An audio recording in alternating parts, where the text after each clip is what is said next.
घरमा खाने चामल नभएर पैसा मागेर हाम्रो महिला प्रहरीसँग पैसा माग्दाखेरि चाहिँ अनि रहस्य खुलेको हो। उहाँले केही भन्नुभएको थिएन, चामल पैसा सापट्टि दिनु न गुरुआमा भनेर माग्नु भएछ। अनि किन भन्दाखेरि मलाई घरमा बच्चालाई चामल पनि पैसा छैन, म पछि आएपछि दिन्छु भनेपछि त्यो रहेछ। 4वटा बच्चा उत्रै छन्। उहाँको श्रीमान लगभग 1 वर्ष अगाडि बित्नुभयो। त्यो भन्दा पहिला चाहिँ उहाँको श्रीमान अपाङ्ग भएर उहाँले त्यही श्रीमानलाई चाहिँ हेरेर बस्नुहुन्थ्यो, ज्यामी गर्ने सरकारले आज उहाँलाई सहयोग गर्नुभयो।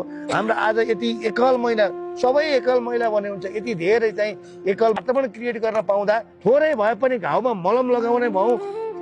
बिहान बेलुका चाहिँ छाक चाट्न नसकेका व्यक्तित्वहरूलाई बिहान बेलुका 2 छाक खुवाउनेर पेट पूजा गर्ने वातावरण बनाउन सकु भगवानले सधैँ हामीलाई यही चाहिँ वातावरण क्रिएट गरून् भनेर म आफैले समेत यो चाहिँ प्रार्थना गर्न चाहन्छु।